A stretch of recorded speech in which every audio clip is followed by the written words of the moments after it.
Assalamualaikum warahmatullahi wabarakatuh. Alhamdulillah, senang sekali bisa kembali berjumpa dengan pemirsa Sobat Mursalin Channel di membaca buku. Bersahabat dengan buku, bersahabat dengan ilmu.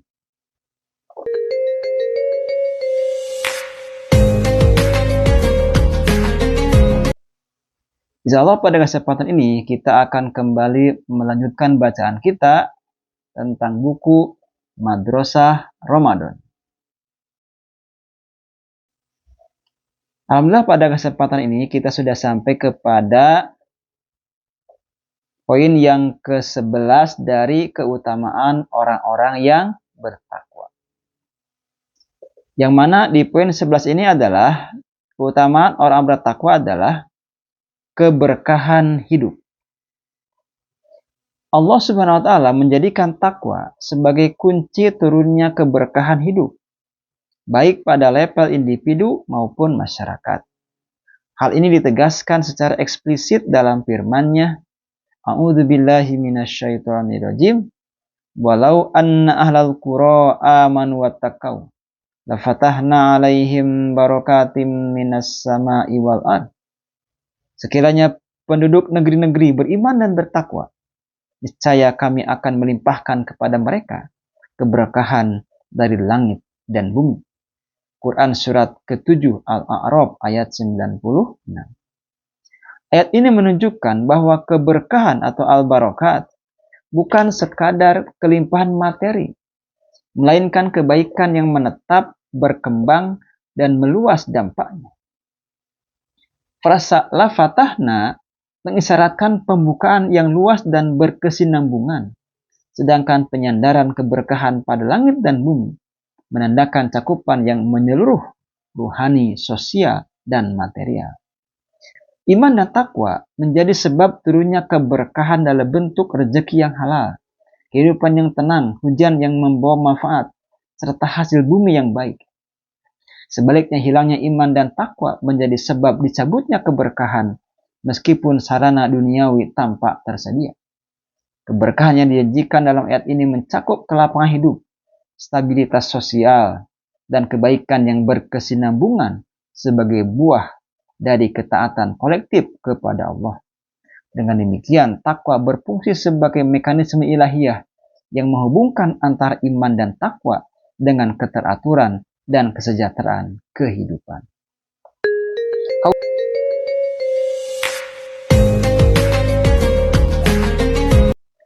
Kaum Saba merupakan gambaran historis tentang masyarakat yang hidup dalam keberkahan ilahi. Allah Ta'ala mengisahkan negeri mereka sebagai negeri yang aman, subur, dan seimbang antar usaha manusia dan karunia Tuhan. Allah berfirman, Laqad kana lisaba'in fi maskanihim ayatun, jannatani an yaminin wasimalin, kulu mirizki rabbikum washkurulah, baldatun tayyibatu wa rabbun ghafur. Sungguh, bagi kaum Saba terdapat tanda kekuasaan Allah di tempat tinggal mereka. Dua kebun di sebelah kanan dan kiri. Dikatakan kepada mereka, makanlah dari rezeki Tuhanmu dan bersyukurlah kepadanya. Negerimu adalah negeri yang baik dan Tuhanmu Maha Pengampun. Quran surat ke-34 Saba ayat 15.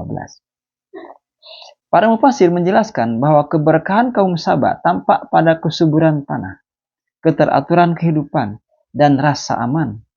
Dalam Zadul Ma'ashir fi ilmu tafsir, Ibnu Al-Jauzi menegaskan bahwa ungkapan baldatun thayyibah menunjukkan kelimpahan rezeki yang stabil dan kehidupan yang harmonis.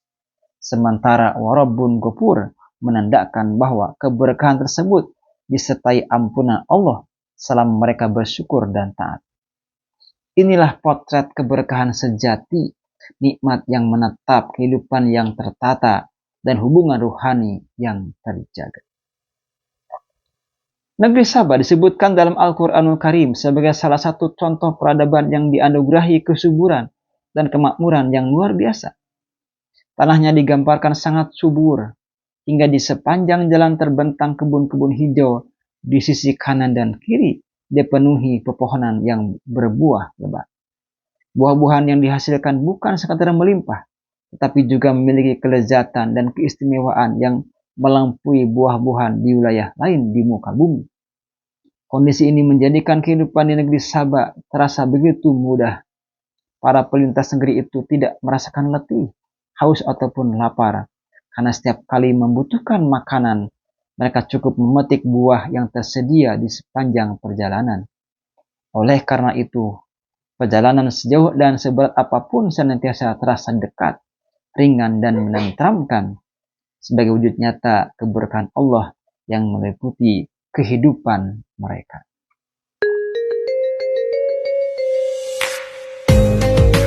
Demikianlah bentuk keberkahan yang dianugerahkan Allah Subhanahu wa taala kepada negeri Sabah.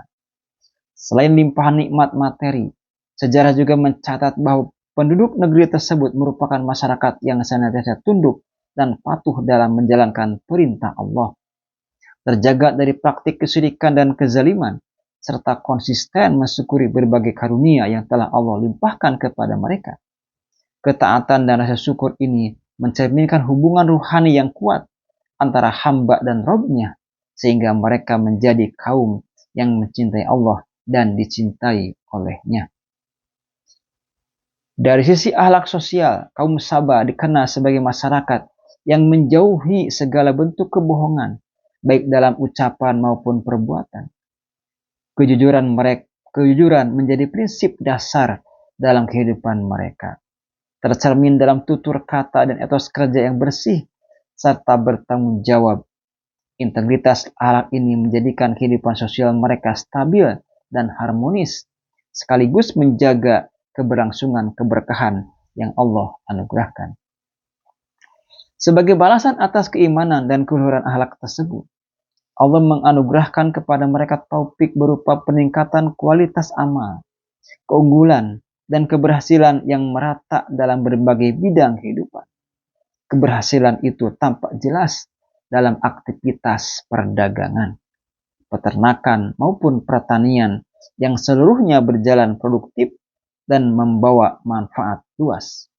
Dengan demikian, kisah kaum Sabah menjadi bukti historis bahwa keberkahan sejati merupakan buah dari keimanan, ketakwaan, dan kejujuran yang terpelihara secara konsisten. Mudah-mudahan negeri kita menjadi negeri yang penuh dengan barokah dari Allah Subhanahu wa taala. Saja yang bisa disampaikan. Insyaallah pada kesempatan berikutnya kita akan lanjutkan kembali tentang keutamaan orang-orang yang bertakwa. Assalamualaikum warahmatullahi wabarakatuh.